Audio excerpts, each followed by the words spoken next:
Cumprimentamos a todos com a paz do nosso Senhor e Salvador Jesus Cristo. Estamos iniciando mais um programa EBD na TV. Este é um programa de TV da TV Cidade Esperança, em Imperatriz, Maranhão, que pertence à Igreja Evangélica Assembleia de Deus, cujo pastor-presidente é o pastor Raul Cavalcante Batista. Nós já estamos aqui há 15 anos fazendo este programa. Se você deseja nos convidar para estarmos aí com você na sua igreja, entre em contato conosco.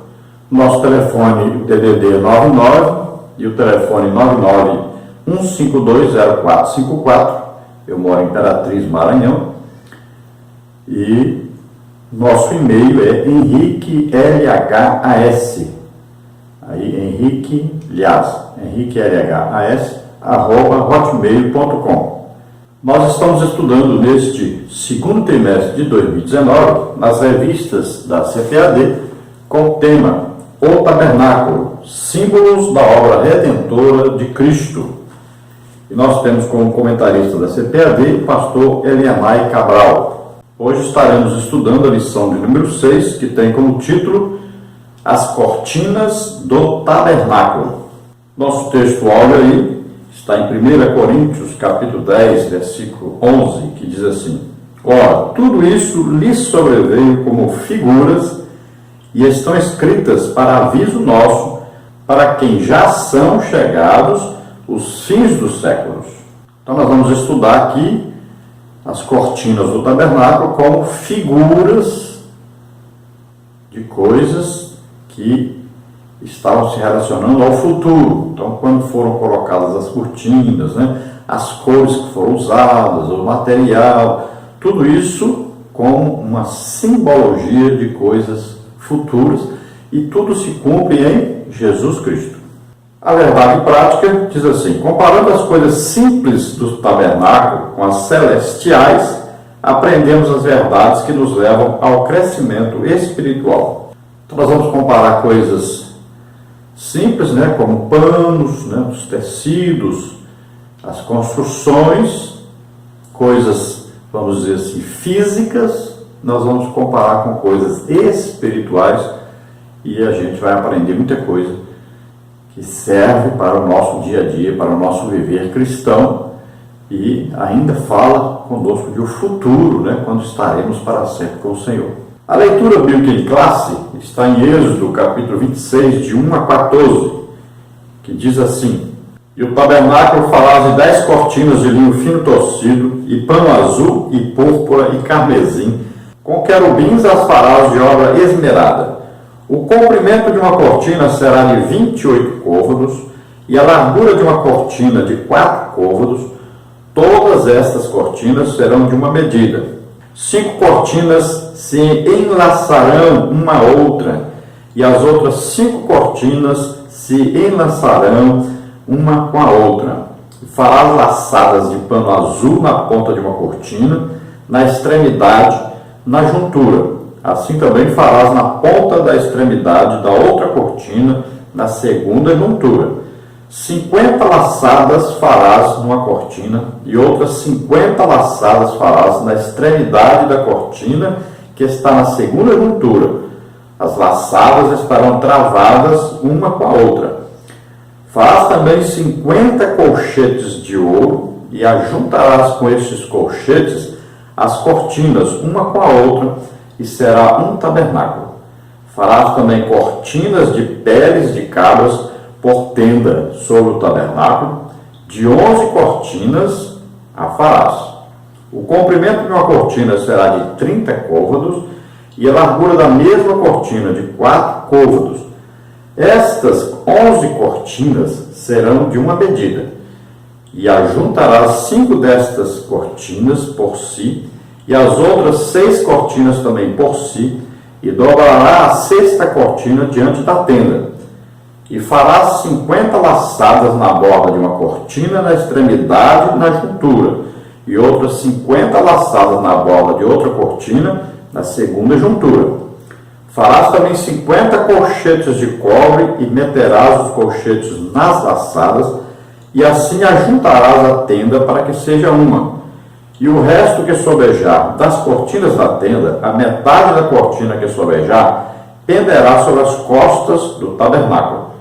E um côvado de um lado e outro côvado de outro, que sobejará no comprimento das cortinas da tenda, penderá de sobejo aos lados do tabernáculo, de um e de outro lado, para cobri-lo.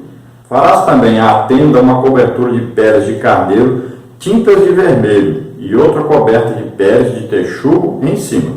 Então, na lição, nós vamos ver detalhes dessas cortinas, vamos ver aí a simbologia das cortinas, né?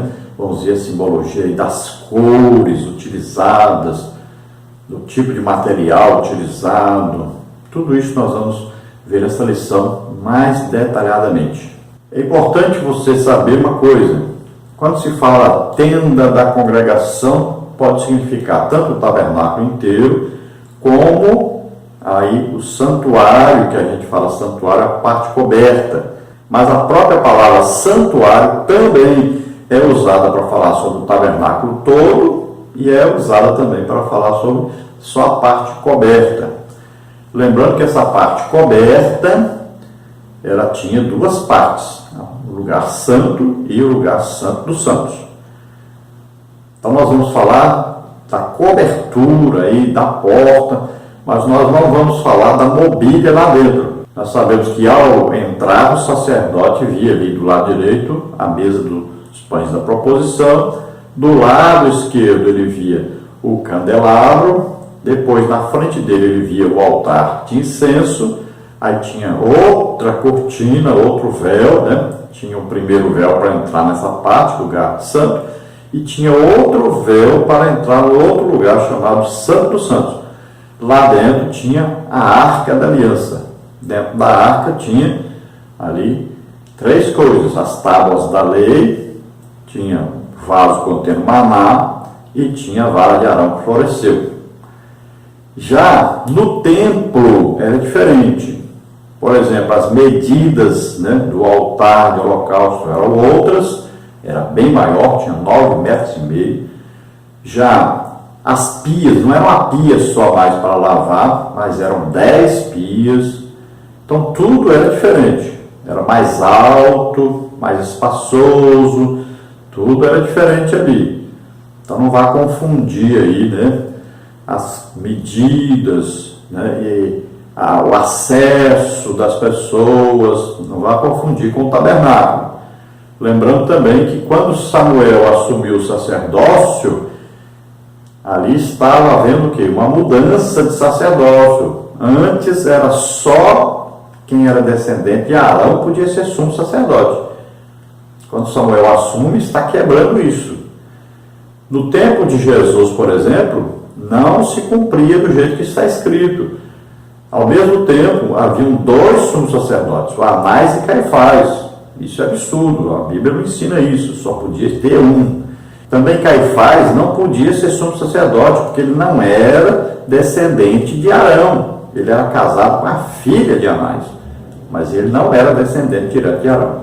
Outro fato importante é que quando foi feito o templo em Jerusalém, não havia mais dentro da arca nem o vaso contendo maná e nem a vara de Arão que floresceu, indicando exatamente que o maná não seria mais dado porque eles plantariam e colheriam, indicando também que o sacerdócio de Arão havia também encerrado por causa das transgressões, né, tanto dos sacerdotes como do povo. Vamos ver então a nossa lição, falando então das cortinas do tabernáculo. Lembrando sempre que o povo não podia entrar no tabernáculo, era negado o acesso. Até quem assistiu aquela novela que passou na Record, né, os 10 Mandamentos, lá quem assistiu viu que Moisés, ao apresentar Arão, seus filhos, ali mostrando o que eles deveriam fazer no tabernáculo, ele já disse para o povo: não é permitido a ninguém entrar no tabernáculo. Então as pessoas iam na porta do tabernáculo oferecer os seus animais. Ali o animal era examinado e também o sacrifício que ele queria fazer tinha um tribunal próprio para saber que tipo de sacrifício ele seria feito.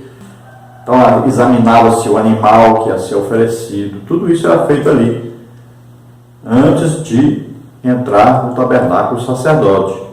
Então o sacerdote podia entrar e ele tinha os levitas a seu serviço. Os levitas trabalhavam para os sacerdotes. Então olha só, não era assim, qualquer um entrando, não podia entrar de jeito nenhum. Era só os sacerdotes que podiam entrar. Imagine uma festa, por exemplo, da Páscoa, 300.000 cordeiros eram apresentados, analisados, o sangue era oferecido, um pedaço do animal oferecido, que a pessoa levava o resto para fazer a Páscoa em casa. Imagine, 300.000. Se tivesse acesso ao tabernáculo, um pedaço do tabernáculo só podia ali antes da pia, então tinha por volta de 15 metros por 25. Imagine como é que ia entrar gente lá dentro. Não existe isso. É até absurdo se acreditar que as pessoas entravam lá dentro. A cerca foi feita exatamente para barrar a entrada do pecador. O tabernáculo era uma coisa santa. O sacerdote, só de encostar em alguém, ou se encostava lá no sangue do animal que estava o ofertante passando ali, pecado para a cabeça dele, colocando a mão na cabeça, só isso tornava o sacerdote impuro. Ele tinha que chegar lá dentro e se lavar. Tinha que lavar as mãos e os pés toda vez. Imagine o povo entrando. O povo não podia entrar. E Deus disse, tudo que toca ao altar se torna santo. Então ali era uma coisa tremenda. Eles entravam até com medo de morrer. Quando eles faziam qualquer coisa ali, eles ficavam com medo o tempo todo, com medo de morrer. Ministravam o tempo todo, com um temor grande mesmo. Pode ver que Nadab e Abiú desobedeceram uma ordem de pegar o fogo no altar. Aquele fogo veio de Deus na inauguração do tabernáculo. Aquele fogo deveria ser usado para ir lá dentro e colocar o incenso no altar de incenso. E eles pegaram outro fogo e morreram devido a isso. Então, o temor é muito grande de morrer. De repente a pessoa podia morrer se não fizesse exatamente como Deus ordenou. E nada ali podia ser tocado pelo povo. Nenhum pecador podia entrar lá dentro. Todo o tabernáculo foi consagrado a Deus. É todo. Não é só lá dentro. Todo. Então não podia ninguém ficar tocando, ninguém podia entrar. Então considere isso. Considere a santidade. Veja bem que Deus, quando apareceu no monte, ele disse, só um animal tocar no monte morre. Uma pessoa entrar aqui na área do monte morre. É porque às vezes as pessoas não sabem o que é santidade, o que é separação para Deus. Não sabem o que é realmente terrível não considerar a santidade de Deus. Vamos ver a introdução da lição, que diz assim, as cortinas do tabernáculo têm muito a dizer-nos acerca da maravilhosa obra redentora de Cristo. Pelas suas estruturas, simbologia e cores, veremos como esse utensílio importante do tabernáculo se fez figura e estímulo para adentrarmos a presença de Deus de maneira confiante e ousada. Então nós vamos ver aí um estudo sobre as cortinas e a simbologia, então, dessas cortinas do tabernáculo. E nós vamos ver que isso pode nos levar a entender mais ainda sobre Deus, sobre a obra redentora de Jesus Cristo.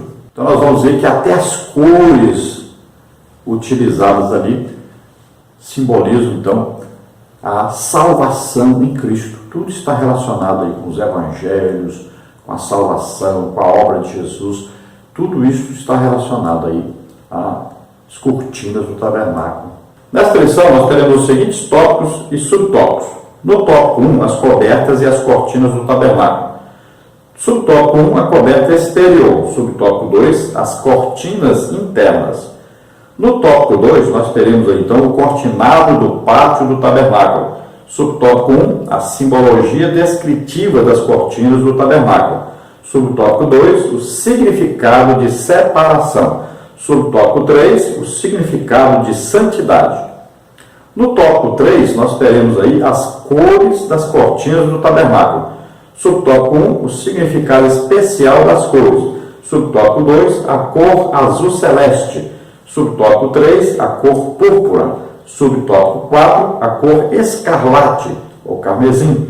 Subtópico 5, a cor branca do linho torcido. Tópico 1, então, as cobertas e as cortinas do tabernáculo. Nós vamos ver aí, subtópico 1, a coberta exterior, subtópico 2, as cortinas internas. Embora fosse complexa em detalhes e específica nos materiais e cores, a estética do tabernáculo tinha de apresentar uma leitura fácil, pois a montagem e desmontagem do santuário tinham de ser de acordo com a simplicidade do cotidiano da vida no deserto. As cobertas e as cortinas do tabernáculo estavam assim classificadas. Então veja bem, o tabernáculo não foi feito para que alguém olhasse de longe e achasse lindo.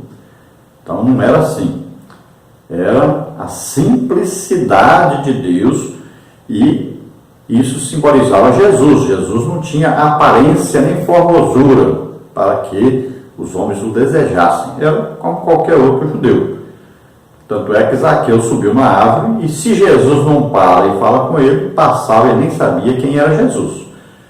Então, não tinha parecer nem formosura. Olha bem, esse tabernáculo era para ser usado no deserto durante a caminhada de Israel para a terra prometida. Então, era para ser montado e desmontado. Então, por isso, a praticidade era importante.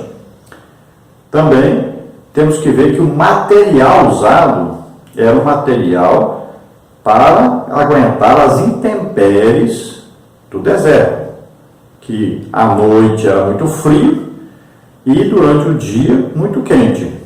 Também tinha o período de tempestades, né, de areia, tinha o período de chuvas, né? Tinha um período de seca, então tudo o tabernáculo teria que aguentar. Então o material usado não é um material para um lugar igual hoje, por exemplo, nós temos asfalto por toda parte, né? Então era o típico material para aguentar as viagens no deserto e também as constantes montagens e desmontagens. Vamos ver então sobre o tópico 1, a coberta exterior. A coberta era feita de peles de animais marinhos, texugos ou golfinhos. O desenho não expressa beleza exterior ou algo que chamasse a atenção. Tratava-se de um material para resistir às intempéries do deserto, era rústico. A estrutura na qual repousava a cobertura era feita de madeira de acácia e revestida com ouro para sustentá-la. Êxodo 26, 18 a 30. Ora, imagina uma estrutura de madeira de acácia forrada com ouro por dentro e coberta de peles de animais diversos por fora. Assim era o tabernáculo. É inevitável não correlacionar a estética exterior do tabernáculo com a humanidade do nosso Salvador Jesus Cristo, que se fez carne entre nós. João 1,14.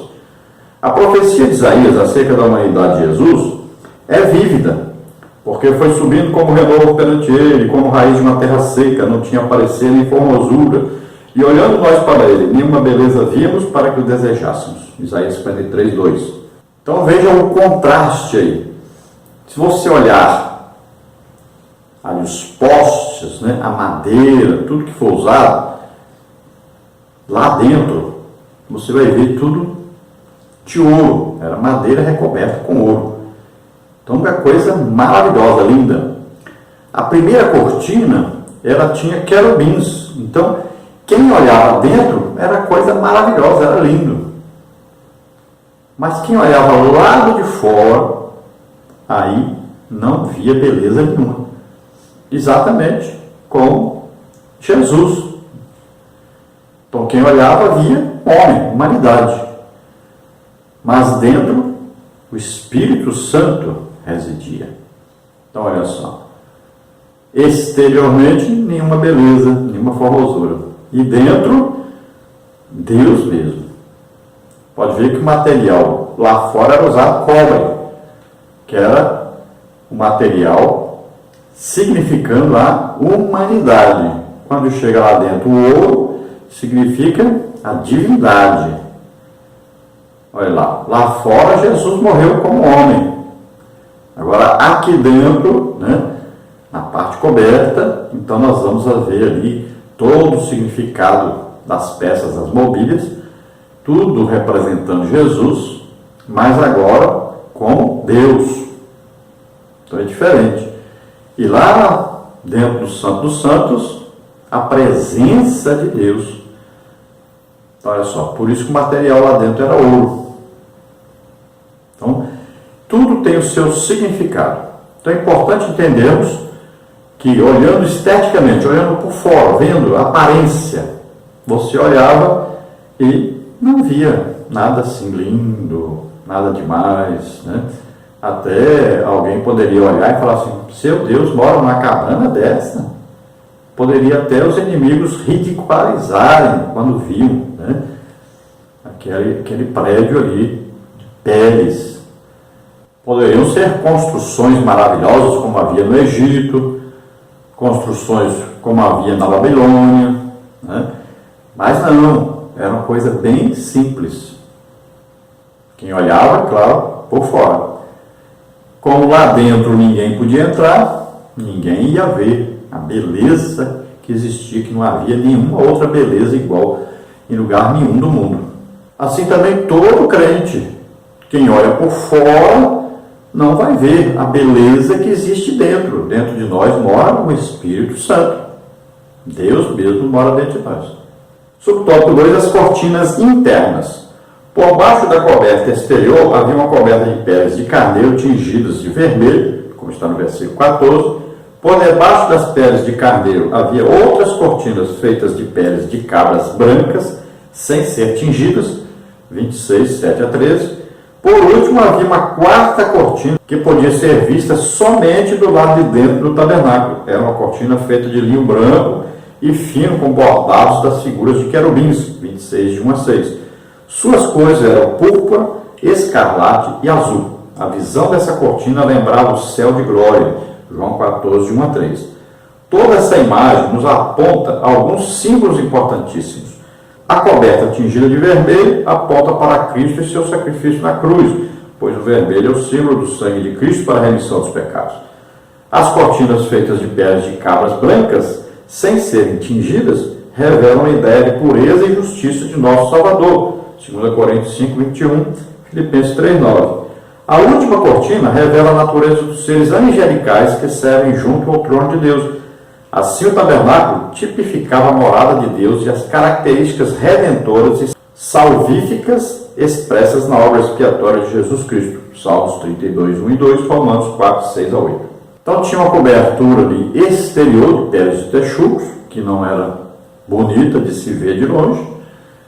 Por baixo dela tinha uma vermelha, que significa aí a redenção, né? O sangue de Jesus derramado por nós para nos comprar.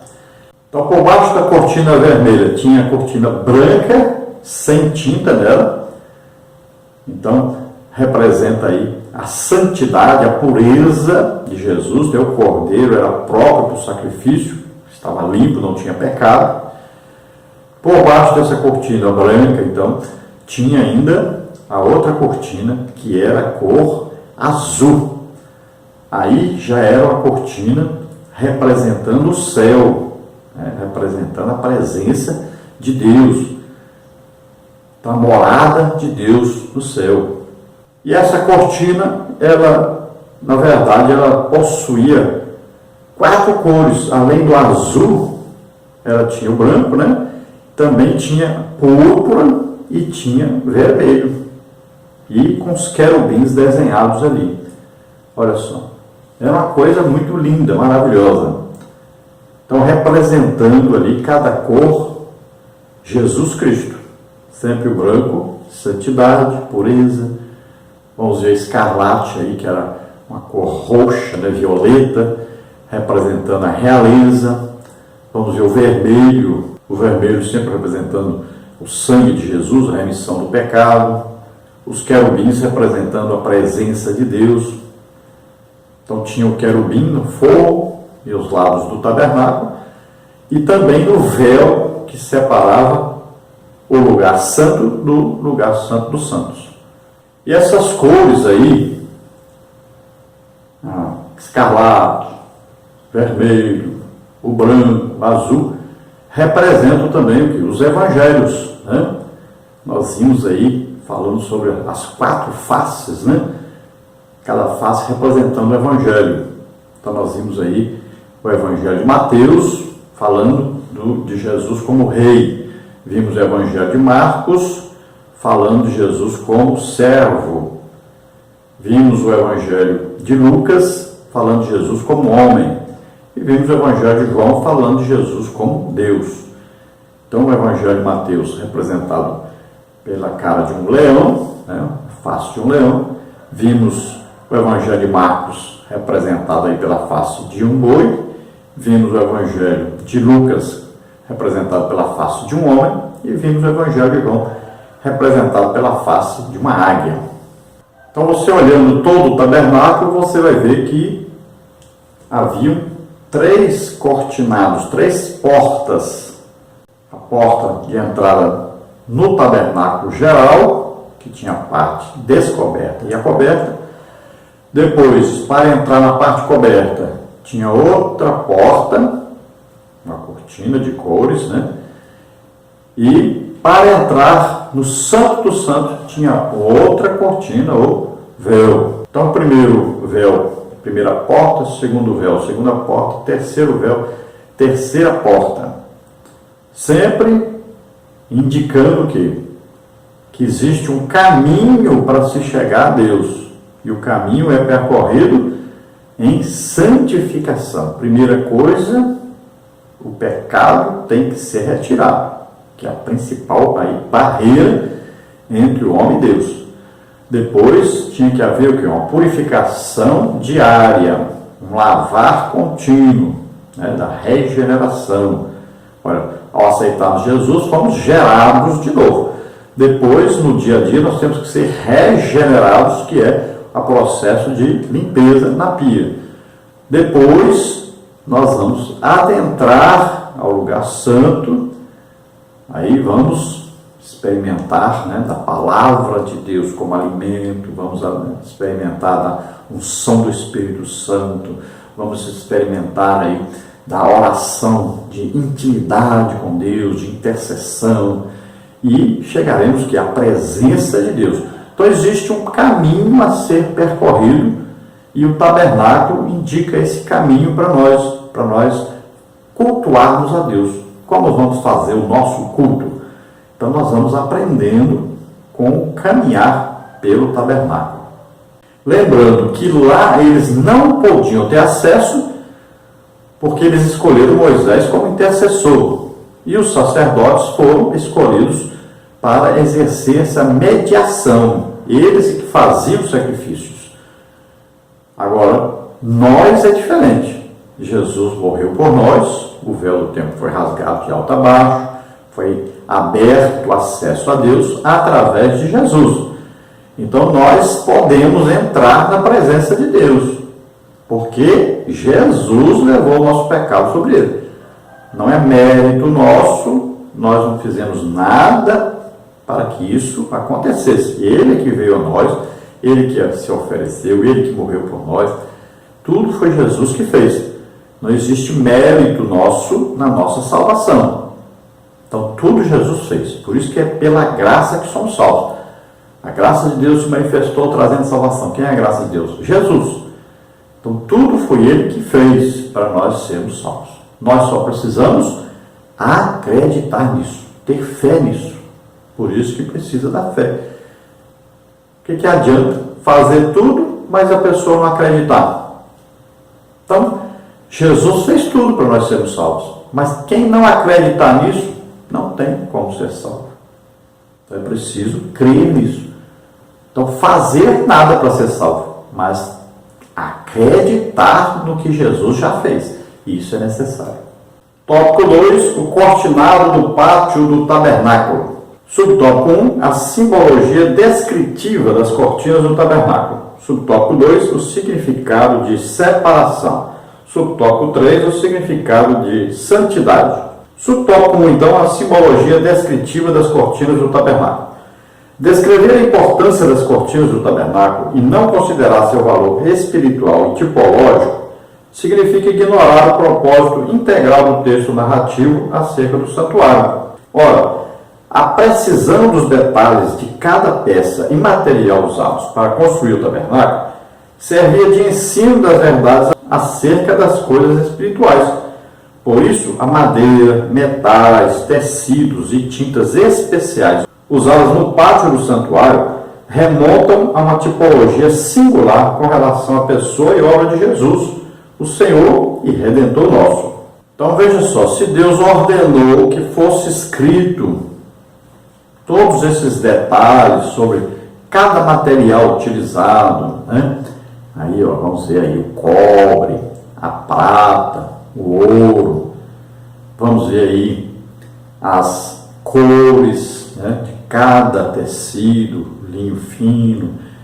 Então, tudo tem um significado. Todos esses postes aí de madeira, de acácia, revestidos, né, lá fora com cobre, dentro com ouro, vamos ver, em cima de cada poste tinha ali prata. Tudo tem um significado, tudo é importante.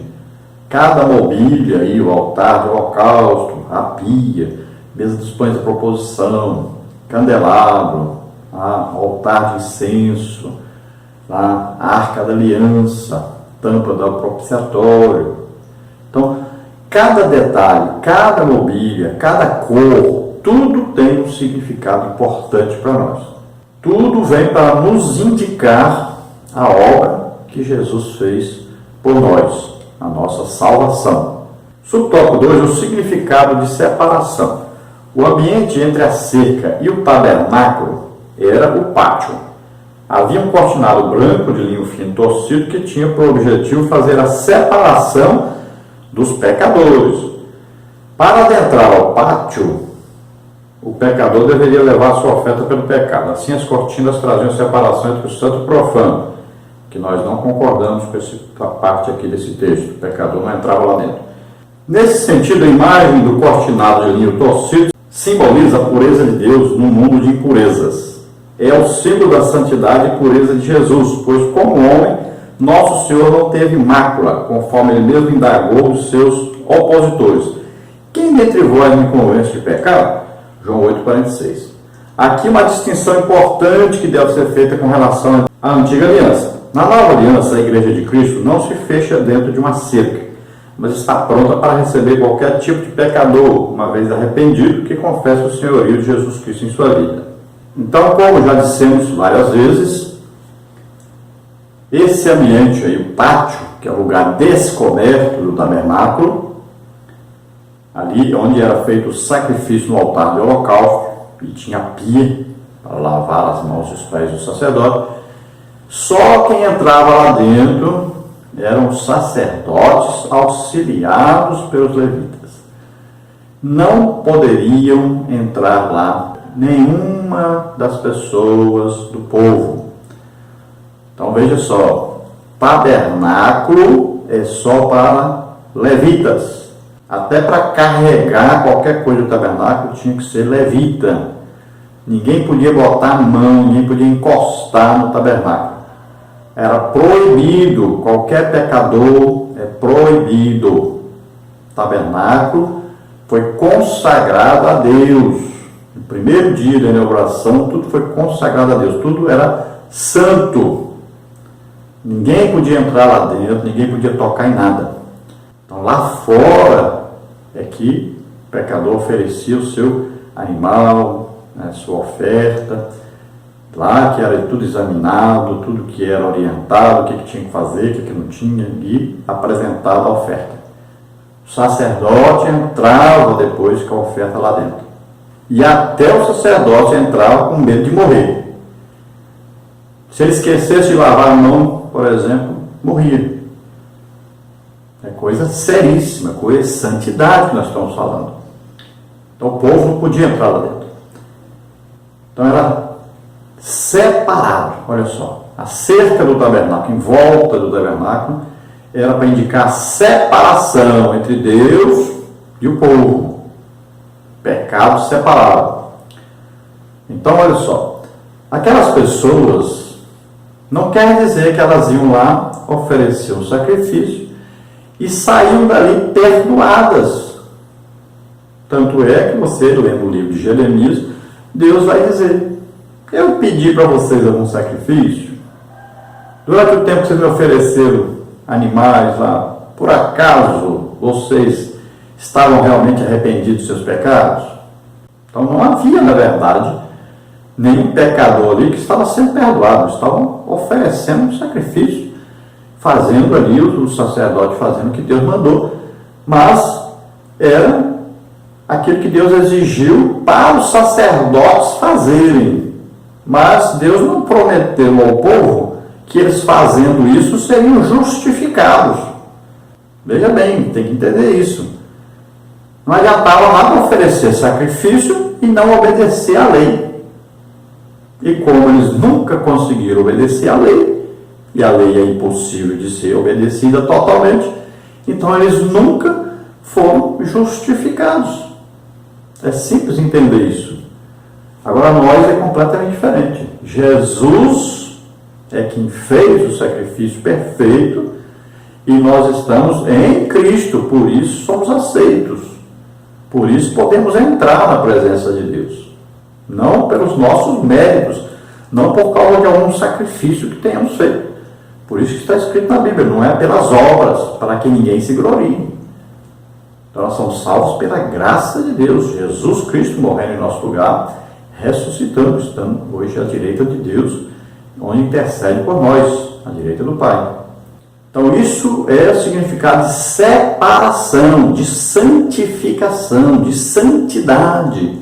Não tem como chegar à presença de Deus sem santificação, sem santidade. E a própria Bíblia diz isso: sem santificação ninguém verá o Senhor. É coisa seríssima. Não pense que você pode dar jeitinho, pensa que não, que Deus é muito bom, que Deus vai dar um jeito e tal. Não adianta. Você tem que se separar para Deus. Tem muita gente em cima do muro. Até tem uma ilustração interessante das pessoas, né? Uma pessoa estava em cima do muro e de um lado os crentes gritando: vem para cá, para você ser salvo, você precisa tomar a decisão, vem para o lado de Jesus, vem, aceita Jesus, vem para cá. E ele em cima do muro. E do outro lado do muro, Satanás, de braço cruzado, tranquilo. Um curioso chega e quer saber: o que é isso? O que está acontecendo? Por que Satanás está de braço cruzado, aquele povo tudo gritando ali, aquele homem em cima do muro? Então, ele chegou para Satanás e perguntou: mas o que é isso? Lá de lá está todo mundo gritando para o homem pular para lá, para passar para o lado de lá. E você aqui tranquilão, não faz nada para ele vir para o seu lado? E Satanás respondeu: não fala alto não, deixa ele em cima do muro. Em cima do muro é meu. Deixa ele lá. Deixa ele tranquilo lá. Deixa ele continuar lá. Deus não aceita ninguém em cima do muro. Ou está do lado de Deus, ou não está. Em cima do muro, a Bíblia diz que Deus vomita aquele que é morno. Então você tem que tomar uma decisão: ou você está do lado de Deus, ou está do lado de Satanás, ou se ficar em cima do muro, já é o lado de Satanás. Decida. Você precisa tomar uma decisão. Você precisa se separar para Deus, viver para Deus, esperando Jesus voltar todo dia. Subtópico 3, o significado de santidade. Santidade é a separação absoluta do pecado e dedicação exclusiva a Deus. Por isso as cortinas da cerca do pátio e do tabernáculo, bem como tudo dentro dele, revelam santidade. Não podemos jamais desconsiderar a seriedade do chamado para vivermos uma vida santa. Os tempos atuais nos desafiam a viver um estilo de vida na presença de Deus, manifestando a santidade e a pureza de Cristo Jesus. Ter a consciência da santidade bíblica significa ter a disposição para viver na contramão do mundo. 1 de João 2,15. Olha aí, 1 de João 2,15 diz: não ameis o mundo, nem o que há no mundo. Porque isso é o quê? Amar o mundo, as coisas que estão no mundo. Isso é amar Satanás, é amar o pecado. Não tem como. Então, santidade significa separação total para Deus. É combate total ao pecado. O tempo todo dia. Separação para Deus. É luta diária, todo dia. Você vai ter que lutar contra o pecado e vencer o pecado. Isso é santificação. O dia que aceitamos Jesus, fomos declarados santos, fomos perdoados, todos os pecados. Mas dali para cá, até nós morrermos, ou Jesus voltar e nos levar no arrebatamento, até lá, todo dia teremos luta contra o pecado. Lembre-se disso. E lute. Santificação é separação para Deus. Sem santificação, ninguém verá o Senhor. Jesus disse, a Bíblia diz, né? Os apóstolos dizem, todos concordam. Olha, Deus disse: sede santos, porque eu, o Senhor, sou santo.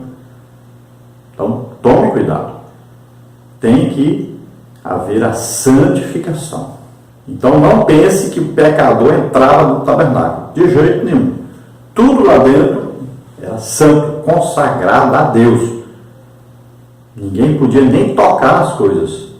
E até o sacerdote que foi escolhido, ele oferecia sacrifício por ele mesmo, pelo seu pecado, para se purificar. Além de ser escolhido, ainda tinha que oferecer sacrifício por si próprio, para ministrar lá dentro. E tinha que toda vez lavar a mão, os pés. Senão, não seria aceito. É coisa terrível.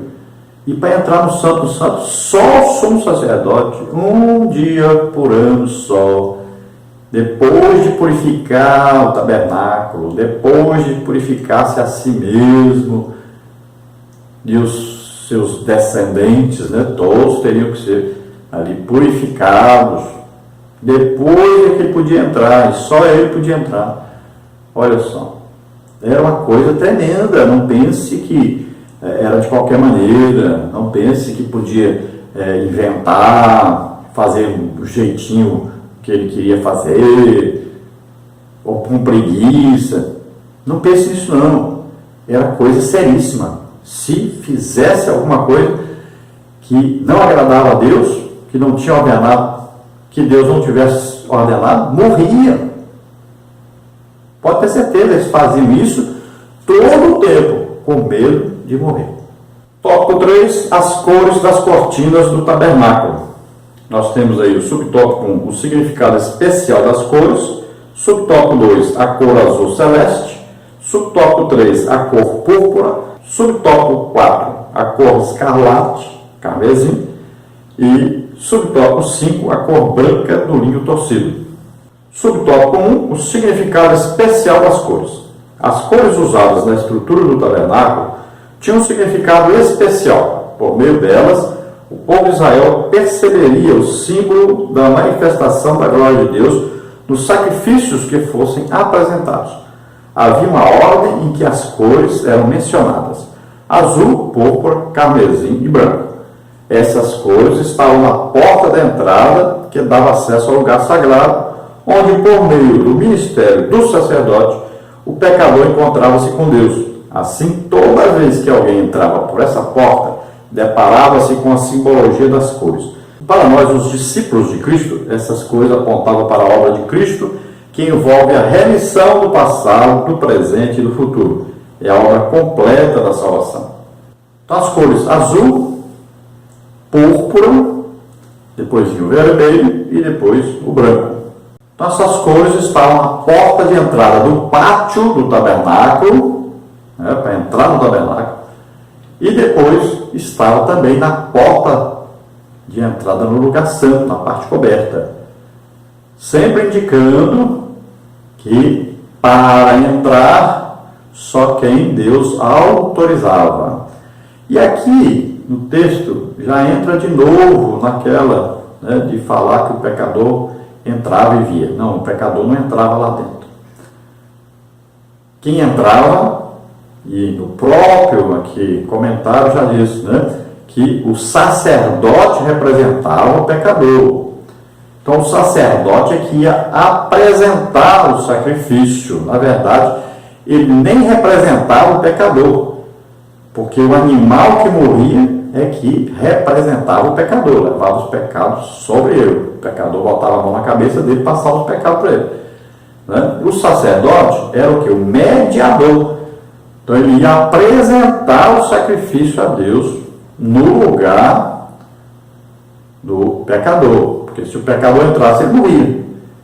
Então o sacerdote entrava no lugar. Assim, olha, Jesus é que foi oferecer-se a Deus em sacrifício em nosso lugar.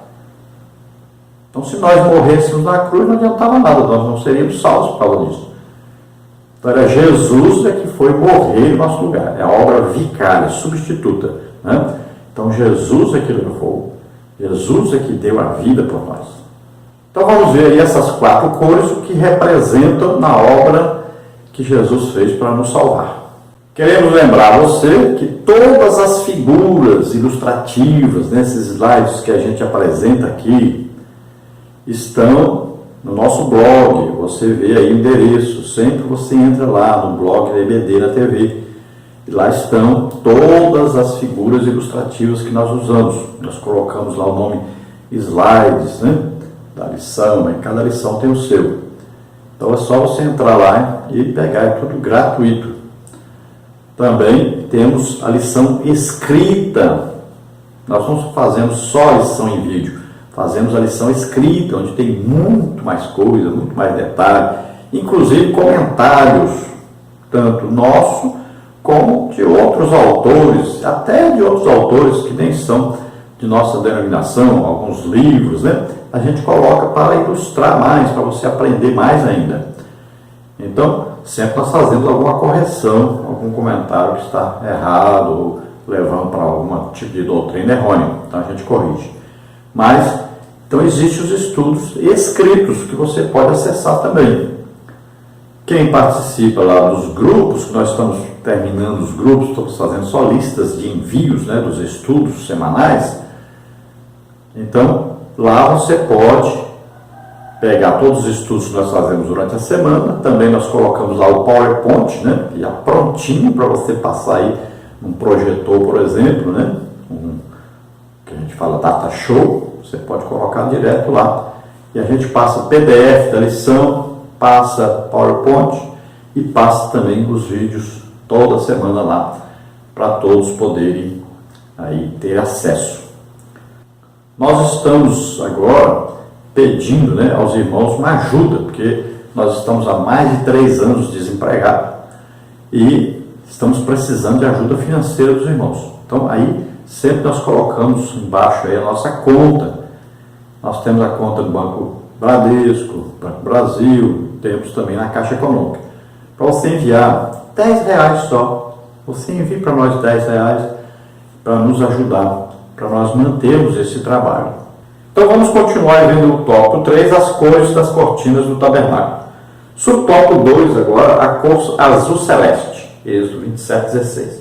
É uma cor que remete ao céu e indica a origem celestial de Cristo e sua divindade. Nosso Senhor era verdadeiramente o homem e verdadeiramente Deus. Ele veio do céu, mas fez-se homem na terra. João 1,14. Depois da sua ressurreição e vitória contra a morte, ele foi recebido no céu, reavendo aquela mesma glória de antes que o mundo existisse. Veja João 17:5, Filipenses 2:5-11, Efésios 1:20 a 23. Por intermédio do Espírito Santo, nosso Senhor edifica e zela pela sua igreja, a noiva que um dia brevemente buscará. Hebreus 12:24, João 17:9-20, Romanos 8:34, 1 Tessalonicenses 4:16-17. Lembre-se de ler esses versículos, né, que aparecem aí. Leia para você compreender melhor a palavra de Deus, entender melhor a lição. Então, azul celeste, né, como é a cor que a gente olha para cima e vê o céu. Então, sempre faz nos lembrar o quê? Da divindade de Jesus, né? Faz nos lembrar de Deus, da presença de Deus, faz nos lembrar das coisas celestiais, das coisas espirituais. Então Jesus veio, nasceu como homem na terra, mas ele sempre foi Deus. Então ele fez a obra que tinha que fazer por nós e ressuscitou, depois ascendeu ao céu, está à direita do Pai, onde intercede por nós. Ele era Deus, ele é Deus e sempre será Deus. E nós estamos esperando Jesus voltar para nos buscar, para nos levar para Ele, para estarmos para sempre com Ele. Essa é a nossa esperança e essa é a nossa certeza. É o motivo de nós estarmos vivendo a vida santa, irrepreensível, uma vida separada para Deus, lutando todo o tempo contra o pecado, né? É isso que nos impulsiona, é a esperança de estarmos para sempre com Ele, de repente chegar e nos arrebatar. Então, todo dia, esteja atento a isso, esperando a volta de Jesus. Então, azul representa aí a divindade de Jesus, né? As coisas celestiais. Subtópico 3, a cor púrpura, Êxodo 27:16. A púrpura era um tecido roxo, obtido de moluscos que estão no fundo dos mares. É uma cor que remete à ideia de realeza e que aponta para o futuro. Em relação a Cristo, a cor é uma figura da realeza e divindade de Jesus, como está em Efésios 1, 20 e 21, bem como a sua manifestação triunfal para implantar o reino milenial. Salmos 110, Isaías 9:6, Lucas 1:32. O nosso Deus jamais perdeu o controle da história. Então essa cor púrpura, né, que às vezes chamamos aí de roxo, né? Às vezes podemos chamar de violeta. Então, essa cor é feita aí a partir de moluscos. E ela indica realeza. Lá nos evangelhos é representado aí pelo evangelho de Mateus, né? Realeza. Então, olha só. Essa cor vai indicar que Jesus Cristo é Rei dos Reis, Senhor dos Senhores. E para os judeus, né, para o reino na terra, é o reino milenial, também essa indicação, essa cor, aí vai indicar essa realeza, vai indicar esse reinado de Jesus por 1000 anos sobre a terra. Nós já teremos sido arrebatados, nós estaremos em corpos gloriosos, não estaremos mais na terra com o corpo humano. Lembre-se disso, no milênio Jesus governará sobre aqueles que restaram, né? Os judeus, a grande tribulação, e os demais povos, nações, tribos, línguas, nações, todos, que sobraram. Porque aqueles que foram considerados bodes, né, no julgamento, no final da grande tribulação, foi bodes e ovelhas, os bodes são destruídos, mas as ovelhas foram consideradas ovelhas, as nações que apoiavam Israel, todos esses vão participar do milênio. Então, separa direitinho aí, entenda que Jesus governará tanto sobre Israel, o remanescente, ou seja, os últimos judeus, e sobre os outros povos, nações, tribos, línguas, né, todos, durante o milênio. Nós não, nós estaremos em corpos celestiais, em corpos transformados. No dia do arrebatamento, fomos transformados. Então nós participaremos, mas em corpos gloriosos, não como habitantes normais da terra. Subtópico 4, a cor escarlate, ou carmesim. O carmesim é uma cor de sangue, vermelho vivo. Se por um lado a cor projeta o vitupério do Calvário e o triunfo da obra salvífica de Cristo, por outro, ela aponta para a glória vindoura do reinado do Rei dos Reis e Senhor dos Senhores. Zacarias 14:9, 1 Timóteo 6:14-15, Apocalipse 19:11-16. Nosso Senhor sofreu, foi ferido e derramou seu sangue e remidou, como nos revela Apocalipse 19:13, que estava vestido de uma veste salpicada de sangue, e o nome pelo qual se chama é a Palavra de Deus. Então, carmesim, a cor avermelhada, vermelho vivo, simbolizando o sangue de Jesus Cristo derramado por nós na cruz do Calvário. O sangue sempre é para quê? Para a remissão, para a purificação do pecado. E essa remissão significa o quê? significa comprar. Então nós somos comprados, pertencemos a Deus, temos um dono. Então tem muito crente achando aí que não, nós somos libertos, agora eu posso fazer o que eu quiser, posso ir para onde quiser, posso vestir o que quiser. Não é assim, você tem dono, você mudou de dono. Antes você entregou sua vida para Satanás, ele governava. Éramos filhos da ira. Agora não, somos filhos de Deus, temos um dono. E esse dono exige santidade. Então tome cuidado. Você não está livre para fazer o que quiser, falar o que quiser, vestir o que quiser, colocar aí pince, colocar brinco, colocar aí tatuagem. Não, você não está livre para isso não. Seu corpo é templo do Espírito Santo, é santo. Você não pode fazer o que quiser com seu corpo não. Cuidado. Santifique-se, quer dizer, separe-se para Deus, para o uso exclusivo de Deus. Nós somos comprados. Você tem dono. Então, quando Jesus derramou o seu sangue por nós, ele estava o quê? Nos purificando de todo pecado, de toda injustiça. Ele estava nos comprando para Deus. Subtópico 5, a cor branca do linho torcido. Em ponto anterior, tratamos dessa cor para falar da santidade de Cristo. No sentido especial, o linho torcido é um tecido rústico e batido que lembra a humanidade de Jesus e seu sofrimento em nosso lugar. Lembra também o fato de que a morte de Cristo tornou-se o fundamento da justiça em nosso favor. 1 de Pedro 1,18 e 19 e Apocalipse 1,5. A cor branca sempre nos indica santificação, pureza e também significa o quê? Justiça. Né? Olha bem, o reino de Deus é justiça, paz, né? E alegria do Espírito Santo. Então, olha só, justiça e a cor branca indica essa justiça. Cor branca também significa paz. Olha só. E também, cor branca significa presença do Espírito Santo. Por isso, né, sempre muita gente coloca aquela pombinha branquinha, representando a paz, né, representando o Espírito Santo também. Olha aí, tudo tem a ver com santidade, pureza, paz, alegria do Espírito Santo, né, justiça, essa cor branca. Vamos então à conclusão. O autor da Epístola aos Hebreus exorta-nos a chegar com confiança ao trono da graça, pois assim alcançaremos misericórdia e acharemos graça para, no tempo oportuno, sermos auxiliados. Veja Hebreus 4,16.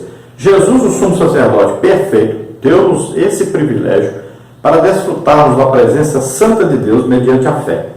Não tenhamos receio de adentrar a presença santa do Pai. Então, o livro de Hebreus, nós já estudamos o livro de Hebreus, né? Você vai ver muita coisa interessante. Então, o livro de Hebreus, se você puder, leia novamente o livro de Hebreus. Você agora já vai entender o livro de Hebreus muito melhor. É muito melhor mesmo. Você vai entender mais coisas sobre os sacrifícios feitos, sobre as cores, né? Sobre a construção do tabernáculo, sobre as cortinas, sobre o véu. Tudo tem lá uma explicação melhor, mais fácil de ser compreendida.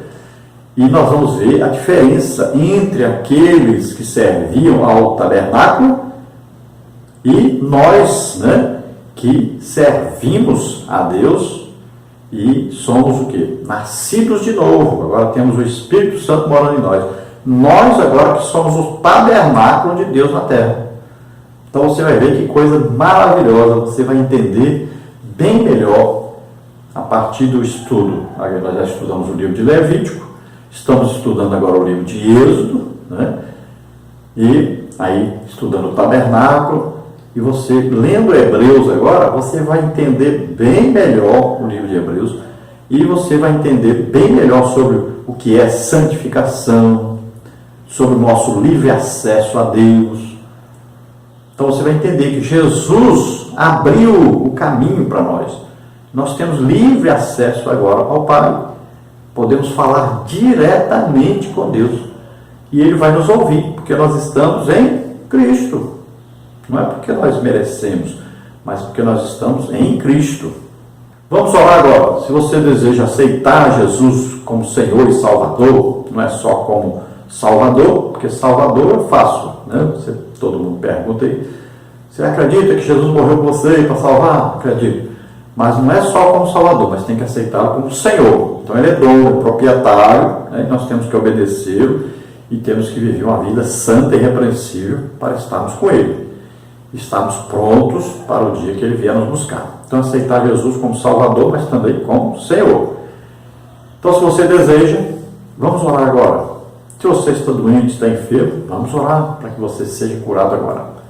Lembrando, quem deseja nos convidar, entre em contato conosco. Sempre está aí o nosso endereço, o telefone. Vamos orar agora. Pai querido, em nome de Jesus, abençoa essas vidas agora, Senhor, que se chega a Ti. Salva, Senhor.